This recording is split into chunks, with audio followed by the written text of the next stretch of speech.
वाह बाबा, क्या लस्सी बनाई है आपने। आपकी तरह मटका लस्सी तो कोई भी नहीं बना सकता। बच्चे कह तो ठीक रहे हैं जी, ना जाने आप इतनी अच्छी मटका लस्सी कैसे बना लेते हैं। ये तो बस माँ के बिहारी की कृपा है। एक दिन देखना बाबा, हम भी बिल्कुल आपकी तरह मटका लस्सी बनाएंगे और एक बड़ा सा रेस्टोरेंट खोलेंगे। फिर आप उस रेस्टोरेंट को संभालना। फिर आपको रोज रोज ऐसे कड़ी धूप में मटका लस्सी बेचने के लिए नहीं जाना पड़ेगा। भगवान करे तुम्हारा हर सपना पूरा हो। अरे घर पर है कोई क्या? इस समय कौन है? आप बैठिए, मैं देखती हूँ। इतना कहकर मोहिनी घर के बाहर जाती है। जी, श्रीमान श्याम जी का घर यही है क्या? जी। ये लीजिए, उनके नाम से चिट्ठी आई है।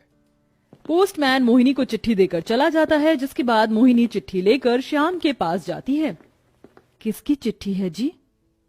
वो रामनगर वाली मौसी जी है ना, उनकी चिट्ठी है। उनकी तबीयत काफी ज्यादा खराब है, इसलिए हमें मिलने के लिए बुलाया है। फिर तो हमें फौरन ही निकल जाना चाहिए। बेटा, हम 2 दिन के लिए जा रहे हैं, तब तक तुम दोनों घर का अच्छे से ख्याल रखना। हम जल्द से जल्द लौटने की कोशिश करेंगे, ठीक है? ठीक है बाबा।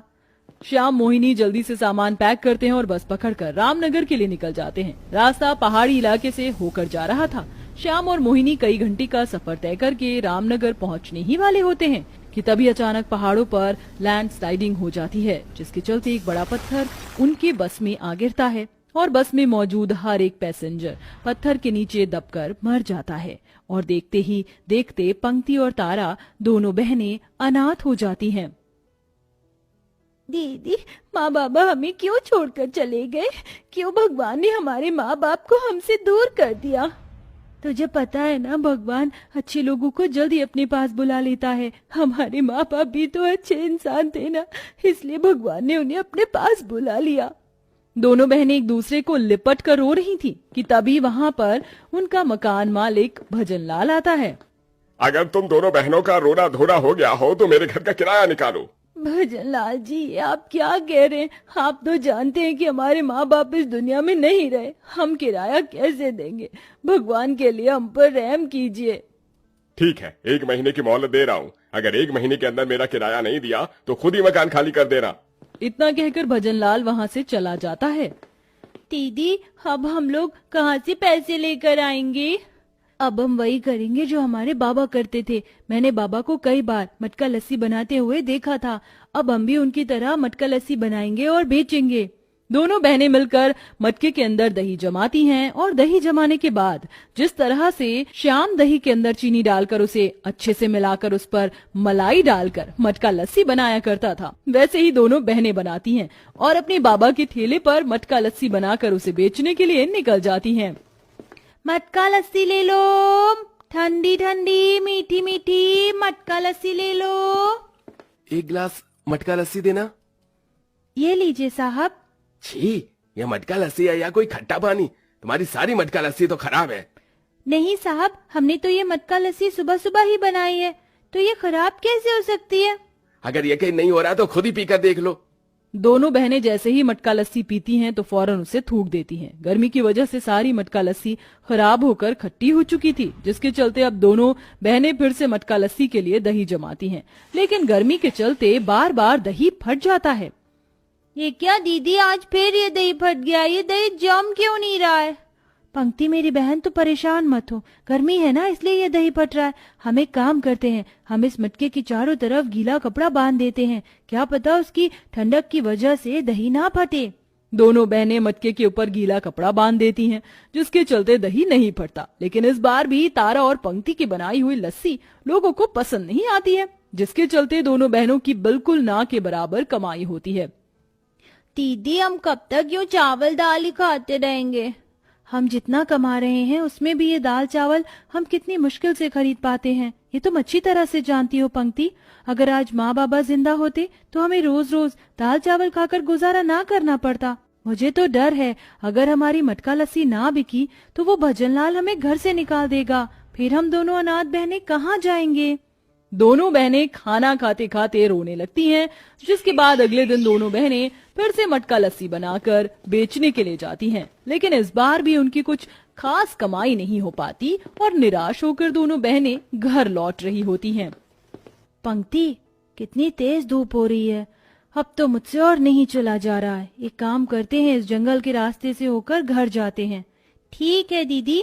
दोनों बहनें जंगल के रास्ते से होकर घर जा रही होती हैं कि तभी उनकी नजर एक तालाब में पड़ती है, जिसका पानी धूप की वजह से आधे से ज्यादा सूख चुका था।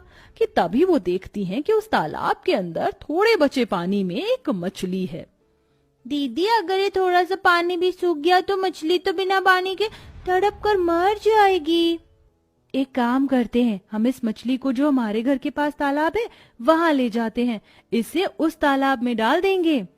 तारा मटके के अंदर से सारी लस्सी फेंक कर उसके अंदर उस तालाब का बचा हुआ पानी और उस मछली को डालते हैं और सीधा अपने घर के पास बने तालाब में ले जाकर उस मछली को डाल देते हैं।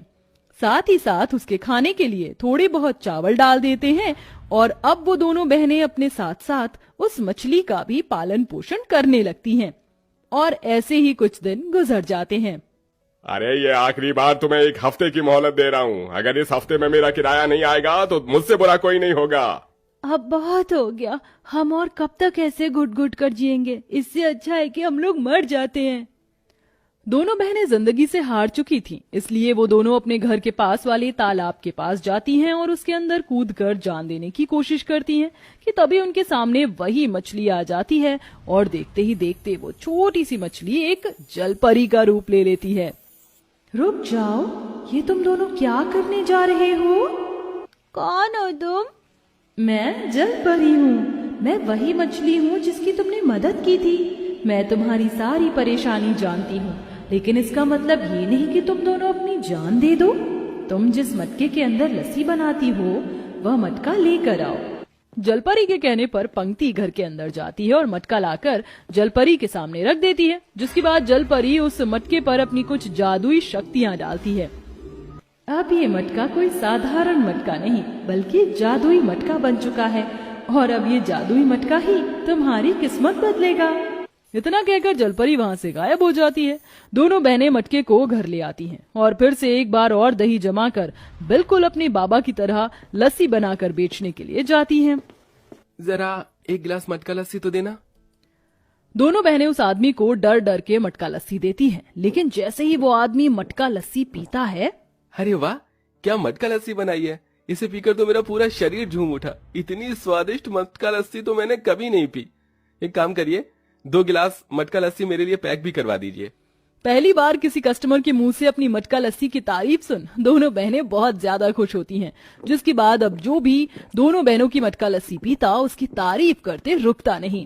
दीदी, हमें सुबह से शाम हो गई और ये मटका लस्सी तो खत्म होने का नाम ही नहीं ले रही है। इसका मतलब ये सच में जादुई मटका बन चुका है और इसके जादू की वजह से लस्सी नहीं खत्म हो रही है। शायद इस जादुई मटके की वजह से ही सभी को ये लस्सी इतनी पसंद आ रही है। दोनों बहनें जादुई मटके के बारे में सोच सोच कर बहुत खुश होती हैं। अरे भाई, कितनी बकवास मटका लस्सी बनाता है वो लस्सी वाला। सारा मूड ही खराब हो गया। अरे जहाँ से मैं मटका लस्सी पीता हूँ, अगर वहां से तुमने एक बार मटका लस्सी पी ली ना तो मटका लस्सी के फैन हो जाओगे। अब दोनों बहनें जादुई मटका लस्सी बेचकर इतने पैसे कमा लेती हैं कि अब वो आसानी से अपना घर का किराया दे देती हैं। ये लीजिए, अब तो आप हमें घर से नहीं निकालेंगे ना? अरे नहीं नहीं, बस तुम दोनों बहनें किराया समय पर देना। दोनों अनाथ बहनों के हाथ की जादुई मटका लस्सी पीने के लिए अब आस पास वाले ही नहीं बल्कि दूर दूर से लोग आया करते थे। एक्सक्यूज मी, क्या आप ही वो दोनों बहनें हैं जो मटका लस्सी बनाती हैं? जी हाँ, लेकिन आप कौन? हमने आपको पहचाना नहीं। हाँ, मेरा नाम उमेश है और मैं शहर के सबसे बड़े 5 स्टार होटल का मालिक हूँ। मेरे होटल में हर तरह की खाने पीने की चीजें हैं, लेकिन आपकी जैसी बनाई हुई मटका लस्सी नहीं है। अगर आप दोनों बहनें मेरे होटल के लिए मटका लस्सी बनाएंगी तो मैं आपको पर मंथ 1 लाख रुपए दूंगा। 1 लाख? इतनी बड़ी रकम सुन दोनों बहनें इसके लिए मना नहीं कर पाती, जिसके बाद दोनों बहनों के हाथ की मटका लस्सी सभी कस्टमर को पसंद आती है और कुछ महीनों में दोनों बहनें जादुई मटका लस्सी की वजह से इतना पैसा कमा लेती हैं जिसमें वो अब खुद के सपनों का रेस्टोरेंट खोल लेती हैं और जादुई मटका लस्सी की मदद से हर गरीब और बेसहारा लोगों की भी मदद करती हैं और एक अच्छा जीवन जीती हैं।